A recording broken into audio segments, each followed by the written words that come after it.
Yo, good morning. Welcome back to Bangalore.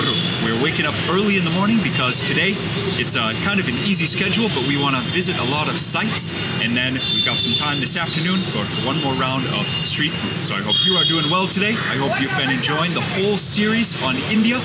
We've had a great time here. Today is the 9th and final day. I hope you are still super stoked. I hope you can feel my enthusiasm to be here. I am loving the time in India. Hope you're having a great day today. So one of the cool benefits of taking trips with Mark, people are always recognizing him. Everyone is always so warm and friendly everywhere we go, but today, a special treat. This guy just happened to own a restaurant across the street from the entrance to the temple, and he's now just taking it upon himself to give us a little tour.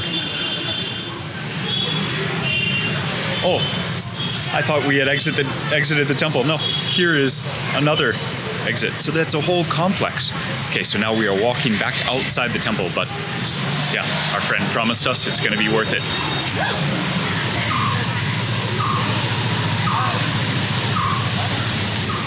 Okay, so actually had to be quick. Sorry. I'll just tell you, we had to leave our shoes, which is common enough, and we are being hurried along. He said, it's about to close. We got to go see this crazy fountain. Let's go check it out. So can you see that stream of water right there? Let's see if we can get a better view. The same level only it's coming, not too fast, not too slow. So opposite the entrance to the first temple, we met Mr. Kumar, and he said, hey, quick, let me show you this very amazing thing. A never-ending stream of water that comes out of the mouth of this sculpture of a cow, and it is amazing. Look at this. You guys are blessed. So we entered over here, we walked around clockwise direction, and I'm standing opposite. Wow, okay. Have a chance to sit down, talk. We can talk for a little bit, answer the first question. So, super cool, by the way. Thank you for hanging out with me on Instagram. I really appreciate Instagram while I'm on trips. I don't do so much when I'm in Thailand, but on trips it's so fun because it's so fast to share. Okay, so I just made a list here of the 5 most common questions that I was seeing on Instagram. Okay, no, 5 questions on Instagram, but this is the first one that Indian people are asking me. So when we meet, which is very common because Indians are so super friendly. What do you think about India, sir?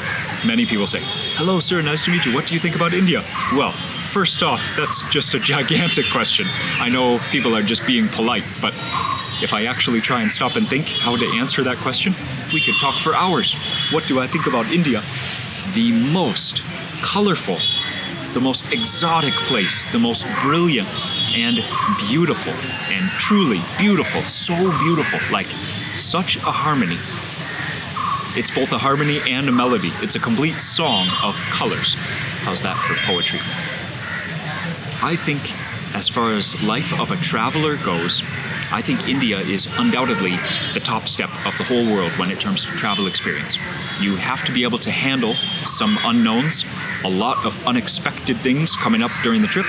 You might not be able to do all the things that you planned to do, but I would say if you're ready for that, you will be rewarded in so many ways, more than you could ever have expected. I will say that for sure.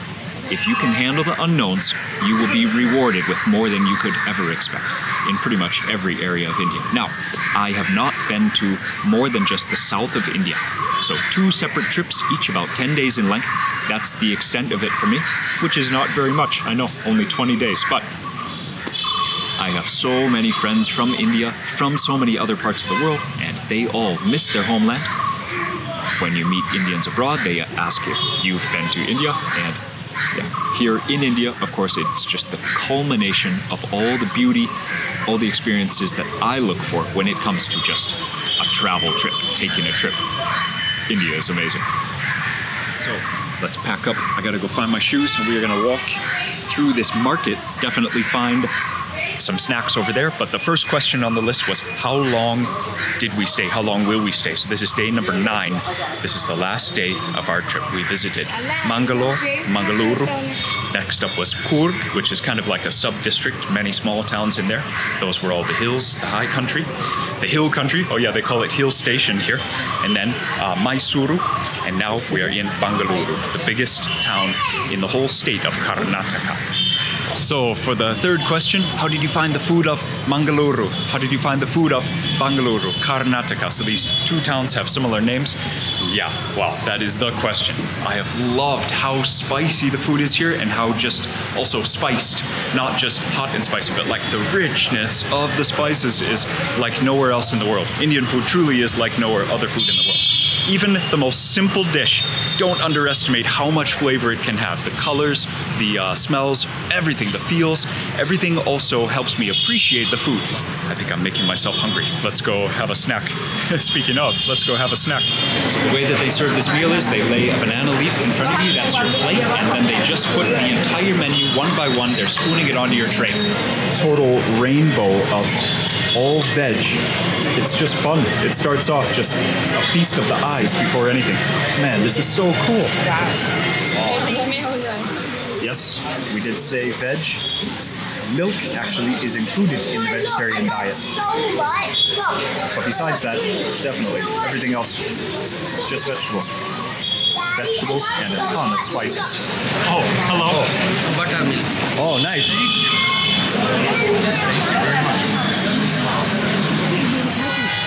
So yeah, I guess milk is included in the vegetarian diet here in southern India. So we have 2 squares to go on our roti. This meal is based around roti, which is called a jola roti. I don't know that I've specifically had this kind, but roti is made with wheat flour. It's a flat bread made, you can see it's baked. There are a few different ways all over India. In South India, we are trying this one today. You see a full vegetarian combo here, like a rainbow in front. We have some chickpeas here. We have an eggplant, a small eggplant in a red masala here. We have sprouted mung beans, I think these are. This one is a sweet, some kind of sweet with some kind of gram or lentil in here. Then we have a yogurt with some chilies. This would be like a salad, but it's also focusing on yogurt. This one might be a sweet, I don't know. Might also be some kind of dal-based, like a something baked. But check this out, something you can see easily. There's no rice here. This is a riceless meal and a meat-free meal. Also another fresh salad, maybe another kind of sprout, greens. Okay, how about one taste? That red masala looks so good.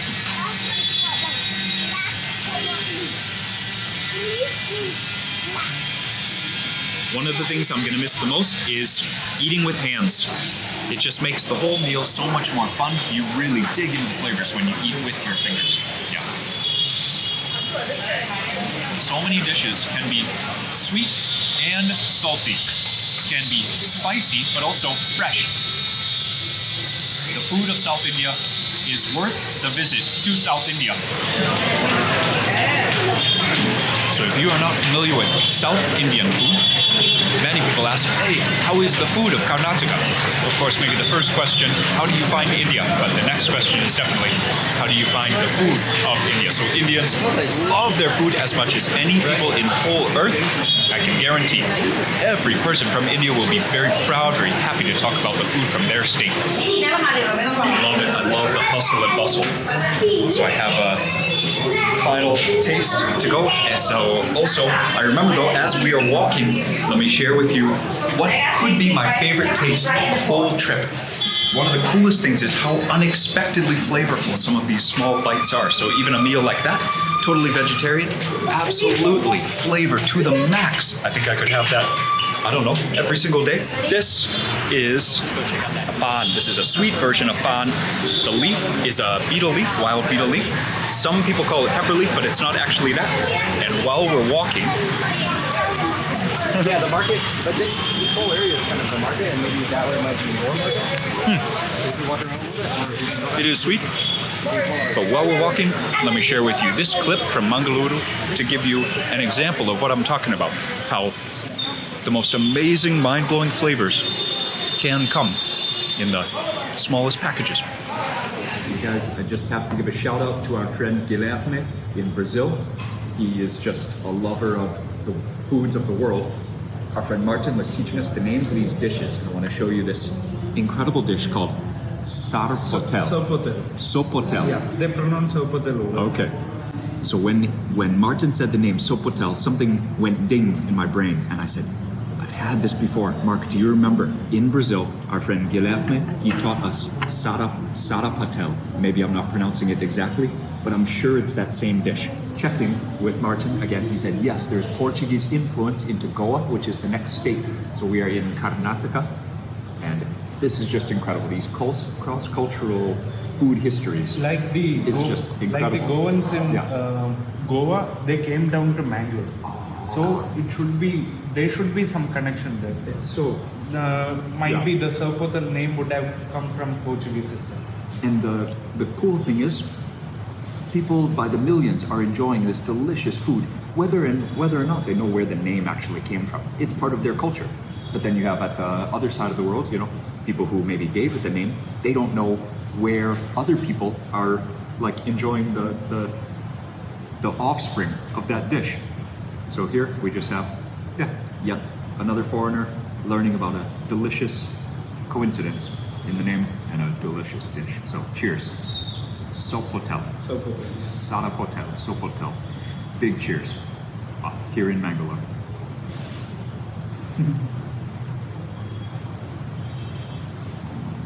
Gently spicy, full of onions, so rich, so nice and chewy.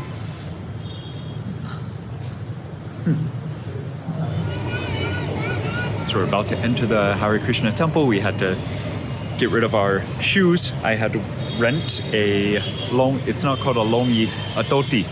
I had to rent a covering for my legs because I wore shorts. We are going to go inside. This place is so impressive. The scale, the size, as is with everything here. The amount of people, the action on the roads, the activity, the amounts of food, all the things, just everything. The scale of how things work in India is just always so impressive. So we're going to walk inside. Blue and white, you can see, are the sort of theme colors here. I have this dhoti that I've rented because I was wearing shorts but it wasn't allowed to come in. We cannot have the full cameras, but I don't know, maybe get some photos, and then we are going to have a snack here at the temple. See what else is in there. So our visit here to the temple is a way to really appreciate just the local culture. You guys know what I believe, but it is still a treat to witness something that is so ancient and historical. And it is a way, the understanding is a way to connect with so many other humans. Outside, as you're walking, you can start to smell. There is food preparation. There are a lot of snacks for sale inside, but this one is free. Dal, can smell some mustard seeds and coriander. I can see some fennel seeds. Just looks to be a very healthy, snack. Midday snack for free here for all the patrons of the Hare Krishna ISKCON Bangalore temple. Yeah, for sure. They are feeding for free who knows how many thousands or tens of thousands of people. But it's really healthy. Really appreciate that about southern India as well. Whew, hot. That porridge consistency makes it easy to eat without a spoon too. And then because it is a leaf, you can just throw it away. Yeah, appreciate the environmentally friendly plates as well. Before we leave the temple, we are going to have some coffee. There is a restaurant under here. Before we get our shoes back, we're still taking it easy and enjoying our relaxing day. So there is a restaurant here, but they have a Vedic coffee. So Veda is the name of the collection of books that Hare Krishna hold sacred. So we are going to have some Vedic coffee. I don't know what the recipe entails, but I'm just guessing it's more than just coffee, some additional health benefits in this. Let's go taste. Vedic coffee served maybe in a tea-sized cup, you might think, but it's coffee. from the taste, I don't actually know if it's based on coffee or on tea, because it's full of spices. I can taste there might be a tiny hint of something like a garam masala, like just a general blend of dry spice. But that could also be just a very spicy coffee. Anyways, for question number 5, I think on the list, comparing the cost of living between a place like Thailand, where I live, and India, something like this will show you it's not so simple. But I would say in general, Thailand may be a little bit more expensive than what life here in India costs. But I don't know about the visas. I don't know about the cost of living in terms of the countryside compared to the city. So I don't think I can answer that question honestly. But I will say, just for example, this cup of coffee, you might say, wow, 25 rupee, which is very cheap, about 10 baht, about 30 US cents. You might say it's incredibly cheap, but you don't know what portion size the coffee comes in. On a normal morning, I think I'll drink 3 of these. So maybe the price then, you might think that it's 75 for a normal cup of coffee. And yeah, that's also quite normal. So you can't judge simply by a 1-week trip as to the total cost of living. So I don't think that's really a fair statement. Okay, next question.